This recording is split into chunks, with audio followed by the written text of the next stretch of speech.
मैंने क्या कहा उनको समझ में नहीं आया है। मैंने जिस शब्द का इस्तेमाल किया है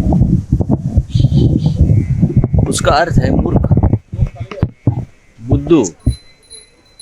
ये इस देश के सभी शब्दकोशों में, डिक्शनरी में उसका अर्थ दिया है,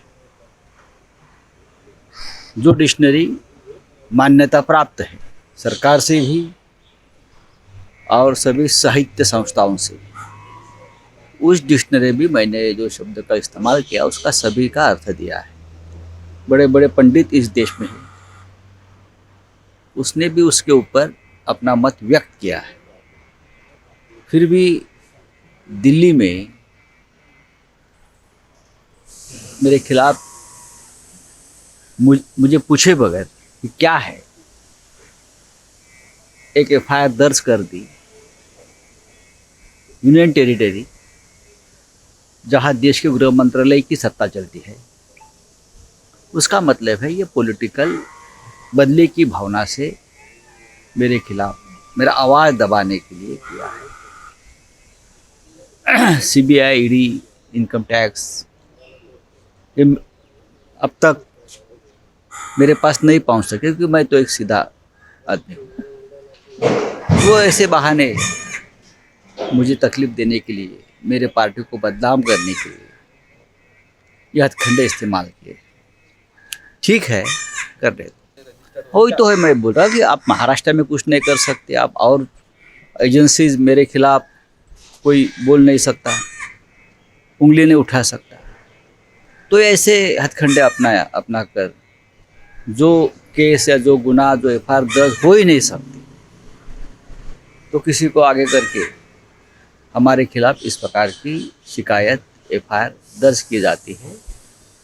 लेकिन भाई मैं भी बताना चाहता हूँ, ये शिवसेना है। सर, किशोरी ने भी एफआईआर रजिस्टर की थी भाजपा के नेताओं पे, उसको लेके होता है यहाँ हमारे महिलाओं ने किया है तो उसके बदले में वहाँ किया है। देखो, इस प्रकार से कानून नहीं चलता।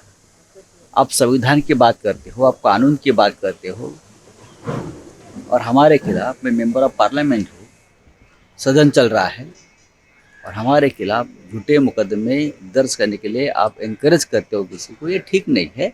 लेकिन करने दो, उनका अधिकार है। अगर कोई जाता है शिकायत करता है तो पुलिस का काम होता है शिकायत दर्ज करके लेना। राष्ट्रवादी को लेकर सत्ता बन सकती है महाविकास टाइम, अभी उसमें थोड़ा सा बात करने में टाइम जाएगा। सबसे बातचीत चल रही है। क्या राहुल गांधी से बातचीत भी इसीलिए हुई थी? देख लेंगे। अभी इतने जल्दबाजी में मैं कुछ नहीं बता सकता हूँ।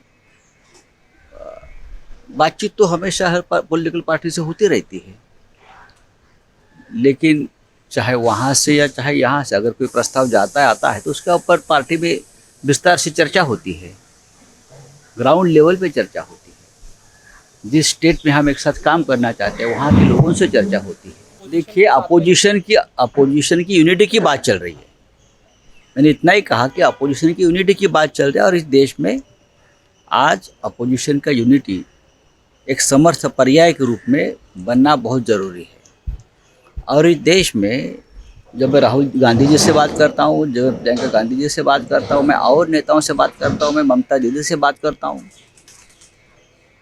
मुझे लगता है कि सभी को एक साथ लाकर अपने अपने मतभेदों को कुछ समय तक दूर रखने के लिए मजबूर करने वाले एक ही नेता इस देश में है, वो शरद पवार जी है।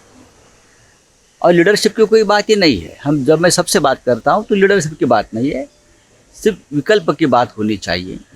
ये पवार साहब का भी कहना है, मैंने बार बार उनसे बात की है। तो जब आने वाले समय में पता चलेगा क्या होता है क्या नहीं होता है। इसीलिए तो आपने एफआईआर नहीं की, आप दे सकते हो सकता है हमें रोकने के लिए, हमारा आवाज़ दबाने के लिए, लेकिन उससे कुछ नहीं होगा। मेरे जैसी व्यक्ति है, वो काम करती रहेगी, बोलती रहेगी देश के हित में।